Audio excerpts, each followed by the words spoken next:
दगड़ियों नमस्कार। आप सुनना छा कुमाऊवाणी 90.4 मेगाहर्ट्ज में अपन रेडियो अपन बात। आज छु 13 फरवरी यानी विश्व रेडियो दिवस। एक समय छी जब रेडियो हमार जीवन खास हिस्सा है कर छी। सूचना आदान प्रदान साथ साथ मनोरंजन के लिए एक सशक्त माध्यम रो छी। धीरे धीरे टीवी और फोन हमार बीच ओना बाद एक चलन बहुत कम है गो, मगर महत्व आजिले कम ना थी। रेडियो लोगों के शिक्षित करण में ले अपन भूमिका निभाए और मानव जनित हो या प्राकृतिक रूप आने वाली आपदाओं में ले लोगों जान बचाने में ले अग्रणी भूमिका रेडियो निभाए। सन 1945 में यही दिन यूनाइटेड नेशन रेडियो अपन पहल प्रसारण करो और हर साल ये दिन रेडियो दिवस ले मनाई गो। रेडियो दिवस मनोना लीजिए। स्पेन रेडियो अकेडमी 2010 में पहली बखत प्रस्ताव धरो। 2011 में यूनेस्को महासभा 36वें सत्र दौरान 13 फरवरी हूँ रेडियो दिवस मनाने की घोषणा करे। ये घोषणा करने संयुक्त राष्ट्र सभा 14 जनवरी 2013 में मंजूरी दे। ये दिन हर साल यूनेस्को दुनिया भरी ब्रॉडकास्टर्स संगठन और समुदायों दगड़ मिलवीर रेडियो दिवस अवसर पर कई प्रकार कार्यक्रमों आयोजन करूं। लोग ये दिन रेडियो के संचारक माध्यमक तौर पर रेडियो भूमिका पर चर्चा करने। ये साल एक थीम विषय छु रेडियो और विविधता। ये क्रम में अगर पुरानी यादों के ताजा करनो तो सबन है ठुल बात रेडियो बीबीसी की याद है जी, जो सूचना के साथ साथ लोगों में अपन प्रति खास भरोसे बढ़ो उनमें सफल रहो। अचानक 13 जनवरी 2020 बीबीसी चिर परिचित हिंदी सेवा 80 वर्षों की लंबी यात्रा के बाद समापन है गो और अचानक ओंकार नाथ, राजेश जोशी, रेहान फजल, अंचला शर्मा आवाजें हमारे मस्तिष्क में गूंजन जस पड़े। हमार गाँव जैकनो सुन के छू। मैं सन 1960 के आसपास गाँव सेठजू घर में फिलिप्स ब्रांडो रेडियो। आज लोग दूर दूर बटी रेडियो सुना लीजिए सेठजू घर में एकत्र है कर छी। यहाँ तक कि लोग भेंट फूल पातले दगड़ में लोची फिर बड़ मस्त हवेर खास चर्चा सुन छी। ये श्रीलंका ब्रॉडकास्टिंग का विदेश विभाग है जेके लोग आपसी भाषा में शिलोंग ले कई कर छी। लोगों रेडियो पर इतर भरोसी कि जो बात रेडियो में कही जा छी वो एकदम विश्वसनीय हो छी, जे पर आज ले लोगों कणी भरोसा हो। ये भरोसा कणी बनाई धरना लीजिए समस्त रेडियो कर्मी बहुत सिद्धता के साथ काम कर छी। धीरे धीरे समय बदला, लोग उन्नति के रास्ते में अगिल बढ़ी। टीवी और मोबाइल क्रांति है और रेडियो प्रचलन थोड़ कम हो लागो, लेकिन भरोसा आज ले कम न थी। जब जब ले कोई विपत्ति देश में आई तब तब लोगों सूचना खास आधार रेडियो रो। हम वर्तमान कोविड दौर के याद करनू तो पर्वतीय और विषम भौगोलिक परिस्थितियों में निवास करने वाले लोगों के सचेत करने का माध्यम रेडियो रो। मेरी बात के कुछ हमारे श्रोता इसी देखनी। मैं अल्मोड़ा ग्राम सरसों से नवीन बिस्ट। मैं मूल रूप से व्यवसायी से रूप से पत्रकार हूँ और एक रंगकर्मी सांस्कृतिक कर्मी हूँ। कुमाऊवाणी सुनने वाले सभी श्रोताओं को विश्व रेडियो दिवस की मंगल कामनाएं। मित्रों, आज 13 फरवरी का दिन है और आज के दिन विश्व रेडियो दिवस के रूप में मनाया जाता है। एक बात मैं बहुत ही विनम्रता के साथ अपने सभी रेडियो श्रोताओं से शेयर करना चाहता हूँ कि रेडियो की महत्ता आज भी हमारे जीवन में कम नहीं हुई है। मुझे याद है कि आकाशवाणी से भारी भरकम आवाज़ सुनाई देती थी कि हम आकाशवाणी से बोल रहे हैं, अब आप देवकी नंदन पांडे से समाचार सुनिए।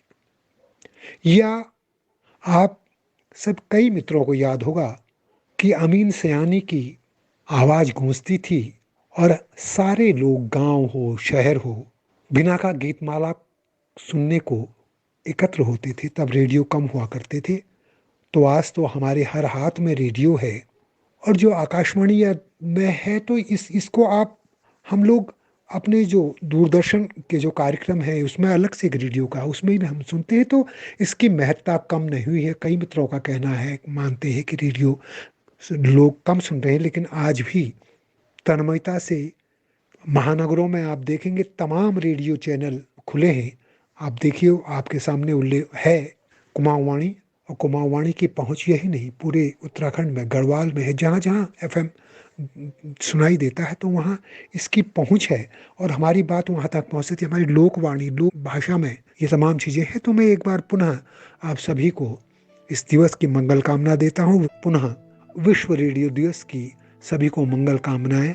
रेडियो आपका मार्गदर्शन करे, आप सभी का मनोरंजन करे, आप सबको नई दिशा, नई ऊर्जा प्रदान करे। धन्यवाद।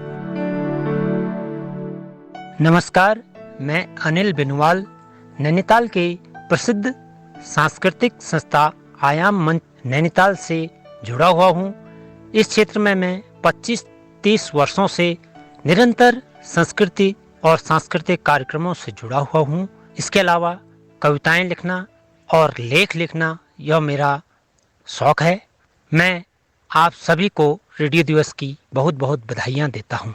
रेडियो वही रेडियो जिसे सुन सुनकर हम बड़े हुए। आकाशवाणी समाचार, सदाबहार गीत, cricket live commentary, Kumaoni Garhwali गीत और न जाने कितने ही मनपसंद कार्यक्रम। तकनीकी विकास के इस दौर में आज भी रेडियो उन लोगों की पहली पसंद बना हुआ है जो दृश्य माध्यमों यथा टेलीविजन, मोबाइल से बंधे न रहकर अपने नियमित काम धंधों के साथ भी देश, दुनिया एवं स्थानीय समसामयिक घटनाओं और समाचारों को सुनना पसंद करते हैं। साथ ही कहानी व गीतों की धुन में अपने अपने काम धंधों में व्यस्त हैं। रेडियो की पहुंच अथाह आपदा विपदा में भी रेडियो ही एक ऐसा माध्यम है जो समाचार सेवाओं को निरंतर बनाए रखता है। ऐसी स्थिति में जबकि न लाइट न सिग्नल, तब बस एक रेडियो और 2 सेल। ऐसे में आपदाग्रस्त क्षेत्रों में रह रहे लोगों को शासन प्रशासन द्वारा चलाए जा रहे राहत और बचाव कार्यों की जानकारी रेडियो के संदेशों के माध्यम से ही मिल पाती है। रेडियो की महत्ता सबसे जुदा। दोस्तों, आपदा स्थिति में रेडियो महत्वपूर्ण भूमिका के लिए जब मैं बात करूं तो यही बात के हमार उत्तराखंड आपदा न्यूनीकरण एवं प्रबंधन विभागक निदेशक श्री पीयूष रौतेला जी अपन बातों के माध्यम इन बातों के साकार करने।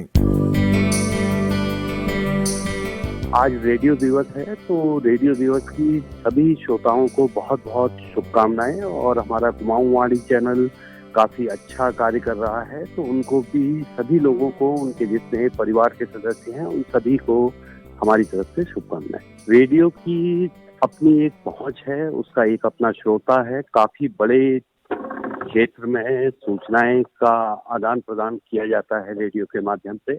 और विशेष रूप से आपदा के समय बोलें तो आपदा के समय सबसे पहले लोगों को इस बात की उत्सुकता होती है, चिंता होती है कि कौन व्यक्ति प्रभावित हुआ है, कितने लोग प्रभावित हुए हैं, कि घटना कितनी बड़ी है जी। तो ये सब जानकारियां लोगों तक पहुंचाई जाने से उनका जो एंजाइटी है, दूसरी चीज है, वो कम होगी।